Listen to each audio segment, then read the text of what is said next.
In silence, eliminate the 16 habits that weaken your willpower. Every day you wake up to a silent war. No banners, no enemies in armor. Yet the battle begins the moment you open your eyes. It's the war between who you are and who you could be. Between the noise of the world and the command of your own mind. Most people never realize they're losing, because this war is fought in silence. You think willpower is about effort, about forcing yourself to push harder. But true strength has nothing to do with noise. It's not about grinding until you collapse or repeating empty affirmations until you believe them. Willpower is built in the quiet. It's born in those moments when no one sees you, when you choose restraint over impulse, when you resist the smallest comfort that tries to own you. The world wants you restless. Companies feed you distraction. People celebrate indulgence as freedom. Yet every scroll, every unnecessary word, every surrender to comfort takes something from you. It's not energy you lose, it's sovereignty. You slowly trade command of yourself for the illusion of ease. And the worst part, you call it normal. The Stoics knew this truth long before algorithms existed. Marcus Aurelius wrote that a man's worth is no greater than the worth of his ambitions. But what if your ambitions have been hijacked by habits that aren't even yours? What if your willpower isn't weak? It's buried under years of small, unconscious betrayals. The decay doesn't begin with failure. It begins with tolerance. You tolerate distraction for 5 minutes. You tolerate anger, gossip, laziness, comparison, and little by little, your mind forgets the taste of discipline. You wake up one day and realize you no longer command yourself. The world does. But here's the truth most people never hear. Your strength isn't gone, it's asleep, buried under layers of noise, impulse, and desire for validation. To awaken it, you don't need motivation. You need silence, because silence is where willpower is reborn. When you stop reacting, you start observing. When you start observing, you regain control. This video isn't about adding more noise to your mind. It's about stripping it away, exposing the 16 silent habits that weaken your willpower, the invisible roots of modern weakness. You'll recognize them because they hide inside your daily routine. They sound harmless, they feel justified, but together they form a prison disguised as comfort. By the end of this journey, you'll see that the true path to strength isn't about doing more. It's about removing what quietly destroys you. You'll learn to act from awareness, not impulse, to live by principle, not reaction, and to build the kind of will that doesn't shout but endures. The war within doesn't need an audience. It only needs your decision to fight in silence, to command yourself again, to become unbreakable, not through force but through understanding. Weakness doesn't arrive like a storm. It seeps in like a slow fog, unnoticed at first, then impossible to escape.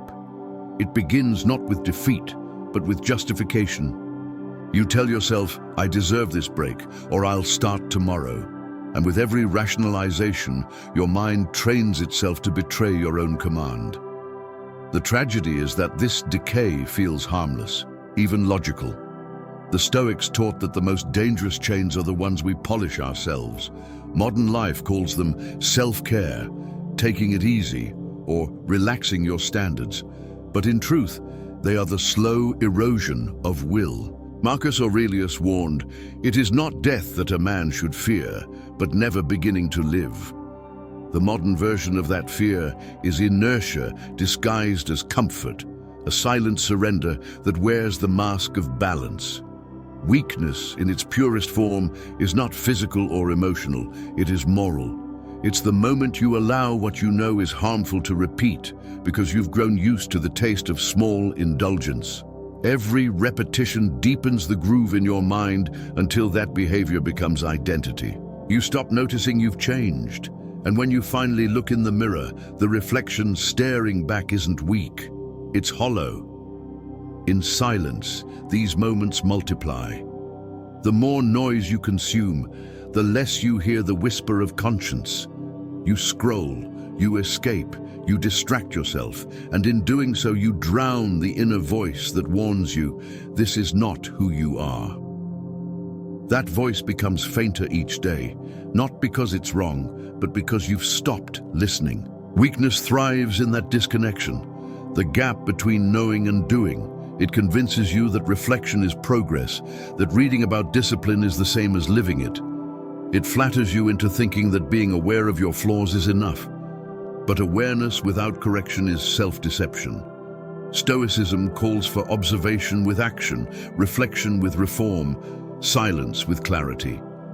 The hidden nature of weakness is that it always offers comfort first. It feels easy, harmless, deserved. It never announces itself as destruction. It offers the warmth of inaction, the illusion of rest, the comfort of avoidance. And yet, every time you choose that comfort over confrontation, you lose another piece of your will. To overcome it, you must begin by seeing it, not with guilt, but with precision. Observe the moments where your words and actions separate. Notice the tiny negotiations you make with yourself. Weakness hides in those negotiations. The instant you say just this once, the mind marks permission to repeat. Strength doesn't come from intensity, it comes from awareness, from refusing to let your standards become negotiable.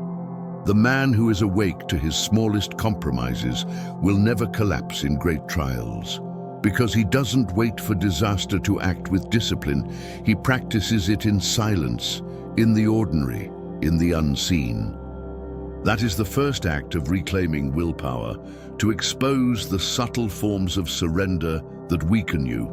Only by seeing the invisible can you begin to command the visible. Willpower is often mistaken for brute strength, a force you summon when you need to push harder, resist longer, endure more.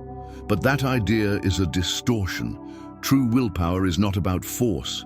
It's about alignment. It's the harmony between thought, action, and intention, the unity of mind, body, and purpose working as one. When these three fall out of sync, your discipline fractures. The mind wants one thing, the body craves another, and your intention becomes fog. You tell yourself you'll focus, but your hands reach for the distraction. You say you'll stay calm, yet your emotions drive your response. The Stoics saw this fracture as the root of suffering, not the event itself, but the loss of command over one's own impulses. Marcus Aurelius wrote, "You have power over your mind, not outside events. Realize this, and you will find strength." Most people read this as comfort. It isn't, it's instruction. Power begins and ends with the ability to direct attention. If your attention is enslaved by every notification, emotion, or desire, then you are ruled, not ruling. You may look productive, but you live reactive. In modern life, the assault on willpower is constant. Every sound, every vibration, every scroll demands a piece of you. Your mind is trained to respond, not to command. You are taught to consume before you create, to react before you reflect, to seek stimulation instead of stillness. Slowly, your nervous system forgets what silence feels like.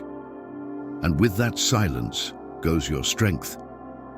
Willpower is not an unlimited resource to be drained. It is a system to be trained. Like a muscle, it grows when challenged, but only if recovered through clarity and stillness. The Stoics practice this through reflection, fasting, voluntary discomfort, not as punishment, but as a way to remind the body who commands it. Each act of restraint rewires the mind to serve reason over impulse. Most people try to strengthen willpower by adding pressure. They stack tasks, chase goals, demand results. But pressure without purpose fractures discipline. You don't build command by forcing, you build it by focusing. When every action flows from principle, you stop needing motivation. You act because it is who you are. The anatomy of willpower, then, is built on three internal pillars. The mind observes and chooses. The body obeys and endures. The intention gives meaning to both. When the mind loses clarity, the body rebels. When the body is neglected, the mind becomes restless. When intention fades, both drift into chaos. To rebuild strength, you must realign them. Train the body to move with purpose, not impulse. Train the mind to question, not react. Train intention to lead, not follow. When all three obey reason, willpower becomes effortless, not because the world is easier, but because you no longer waste energy fighting yourself. That is the essence of command, unity within. Before you can master time, success, or desire, you must master the divided self. The body must trust the mind. The mind must serve the truth. And the truth must remain untouched by noise. Only then can your will cut through chaos like a blade. Weakness doesn't always roar. Most of the time, it whispers. It hides behind routines that feel harmless, habits that seem ordinary, choices that appear too small to matter. But these small choices, repeated in silence, shape your destiny louder than any declaration of intent. The Stoics called them the unnoticed corruptions of the soul, the behaviors that erode integrity one concession at a time. These 16 silent habits are not acts of failure, but acts of forgetfulness. Each one distracts you from your highest self, trading purpose for pleasure, clarity for confusion, strength for noise. And you won't find them in the obvious sins of life, but in the daily habits the world rewards. The first 4 live in the mind. The corrosion of focus. You weaken your will every time you consume more than you create, when you scroll instead of study, when you absorb what others think instead of shaping your own thoughts. You lose power when you chase novelty for stimulation instead of mastery through repetition. You betray yourself when you confuse activity with progress, mistaking constant motion for true direction. And every time you compare your path to another's, you abandon the only empire you can rule, your own mind. The next 4 lie within emotion, the weakening of spirit. You erode strength when you react instead of reflect, when your mood dictates your action. You give away sovereignty when you seek validation before movement, when your confidence depends on applause. Every moment you run from discomfort, you deny yourself growth. The Stoics didn't seek pain, they sought truth, and truth often hurts before it heals. Then come the habits of behavior, the decline of routine. You lose discipline when you start everything but finish nothing, when your ambition outpaces your consistency. You destroy trust in yourself each time you promise what you won't deliver, not to others, but to yourself. Every unnecessary distraction, every just a minute that turns into an hour, is an offering to weakness. And when you glorify exhaustion as effort, you mistake self-destruction for discipline.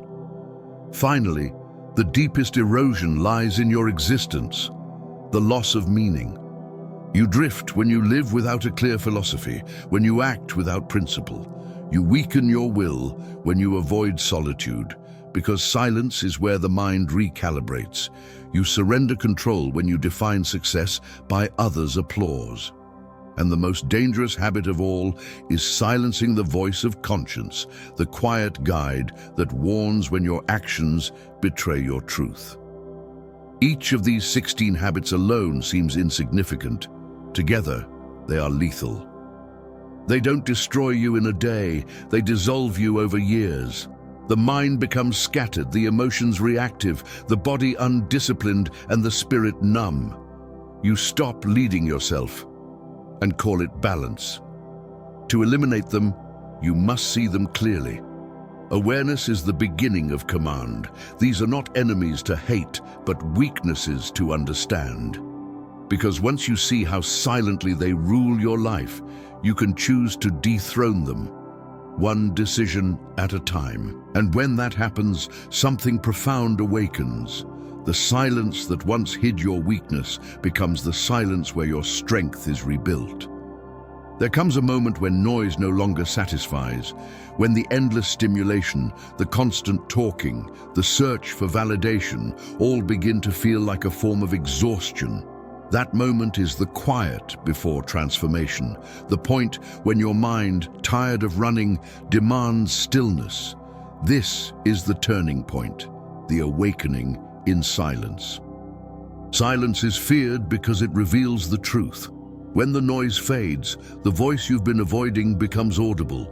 It tells you how far you've drifted from your purpose, how much of your life has been lived on autopilot, and how long you've mistaken distraction for peace. Most people run from this confrontation. They fill the silence with music, messages, notifications, anything to avoid hearing themselves. But a Stoic does the opposite. He enters the silence willingly, not as punishment, but as purification. In silence, your thoughts stop echoing the world and begin to sound like your own again. You start to see the architecture of your habits, where you lose focus, where you surrender to impulse, where your strength leaks unnoticed. This awareness hurts at first, but pain in silence isn't suffering, it's cleansing.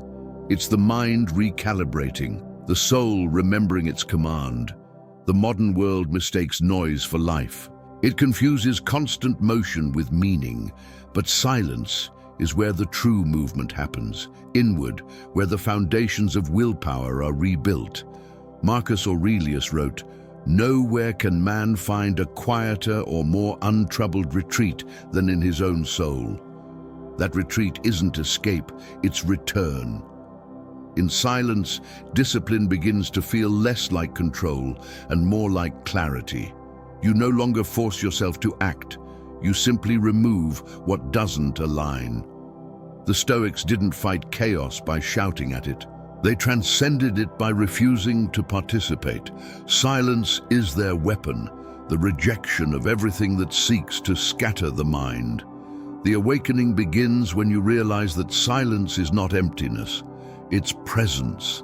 It's the space where you stop reacting and start seeing. Every time you sit still, every time you hold back a reaction, every time you observe an emotion without obeying it, you sharpen your inner blade. You move from noise to nuance, from confusion to command. And then something changes. You no longer crave distraction. You no longer need validation. You begin to find a strange satisfaction in quiet strength, the calm confidence of one who doesn't need to prove his control because he lives it. That's the silent awakening, the discovery that willpower isn't something you chase, it's something you uncover once the noise is gone. Once silence has stripped away the illusions, what remains is the foundation upon which real strength is built.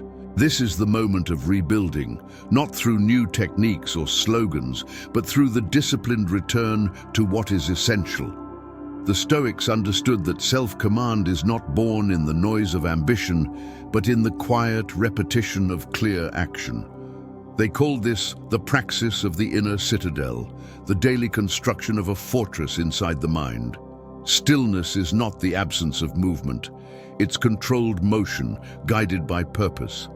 It's the ability to act with calm precision while the world screams for reaction. When Marcus Aurelius wrote, "Be like the rock against which the waves crash," he wasn't describing resistance alone. He was describing inner stillness. The rock doesn't fight the sea, it remains itself. To rebuild your willpower, you must begin where the noise cannot follow, in silence. Each morning becomes a ritual of observation. Before you touch your phone, before you speak, ask yourself, what commands me today, impulse or principle?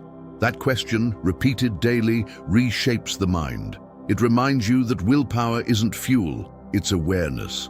Throughout the day, practice the second discipline, the evening audit. The Stoics ended each day by reviewing their actions without emotion, without excuses. Where did I act from reason? Where did I act from weakness? The goal was not guilt, but correction. You become stronger every time you confront your truth without judgment. And then there is the third practice, voluntary discomfort. Not as punishment, but as training. Skip a meal, Wake earlier, endure the cold, refuse unnecessary comfort. Every time you choose the difficult path voluntarily, you reclaim authority over yourself. Pleasure loses its grip because you have proven you can live without it. The world can tempt, but it can no longer rule. Stillness, practiced through these acts, transforms the nature of effort. You no longer chase results through chaos. You act from a grounded certainty, from the understanding that control begins inside, not outside. You stop seeking motivation because discipline has become your nature.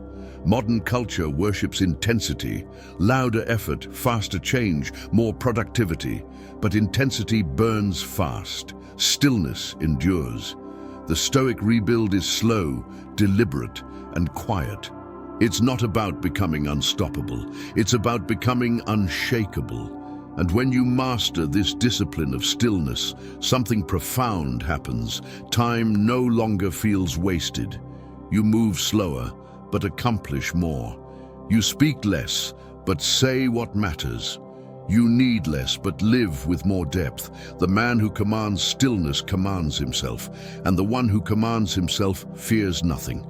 The journey always ends where it began, within yourself.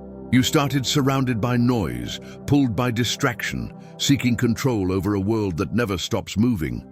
But through silence, you discovered that the only kingdom worth ruling has no borders, no subjects, no walls. It exists inside your own mind. This is the return to the inner empire. The Stoics believed that mastery of the self was the highest form of power, not dominance over others, not fame, not wealth, but command over thought, reaction, and desire. To rule this empire is to live free. To lose it is to become a servant of impulse.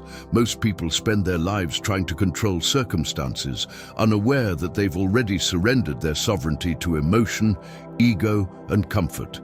You have now seen how weakness grows in silence, but also how strength is reborn there. The same silence that once hid your decline now becomes your fortress. Every time you choose reflection over reaction, restraint over indulgence, stillness over noise, you add another stone to that fortress. You become harder to shake, harder to provoke, harder to manipulate. And in that steadiness, peace emerges. Not the peace of escape, but the peace of presence. Marcus Aurelius ruled an empire of millions, yet he knew that the hardest kingdom to govern was himself. His meditations were not written for the world, but for his own correction. He wrote to remember what truly matters: character, virtue, clarity. You walk that same path now, not as an emperor, but as a sovereign of your own mind. When the world pulls you into chaos, return to silence. When desire burns, return to principle. When doubt whispers, return to truth. The discipline you've built is not fragile, it's forged. It no longer needs to shout, it simply acts calmly, deliberately, consistently. That is the true power of will, quiet authority over the self. And if ever you wonder whether the effort is worth it, remember this: the man who commands himself commands everything. He may not control the storms around him, but he decides how to stand in them. The world will continue to test you, to tempt you, to demand your reaction, but you no longer serve those forces. You answer to something higher, your own reason. So walk forward, not with arrogance, but with certainty. The silent habits that once enslaved you have no power here. You have rebuilt what was lost. You have returned to your empire. Rule it well, in silence, with strength and with unwavering will. Your war is no longer against the world. It is against distraction, against noise, against the small surrender that would steal your soul. But now you have the weapon of awareness, and that makes you unconquerable. If these words reached you, it's because something within you is still awake, the part that refuses to live on autopilot. Remember, wisdom isn't built in noise, but in repetition. Watch again, reflect again. Return to these ideas until they stop sounding like words and start becoming action. Discipline isn't punishment, it's liberation. Silence isn't emptiness, it's power. The world will try to pull you back into distraction, to make you forget the empire you've rebuilt here. Don't let it. Every decision from this moment forward is a vote for the person you want to be. If you found clarity in this reflection, stay close. Subscribe to this space, not for entertainment, but for remembrance. Every video here is a tool to sharpen your reason, to protect your mind, to guide your path back to the self. The Stoic philosopher exists to remind you the greatest strength is self-command, and the loudest victory is won in silence.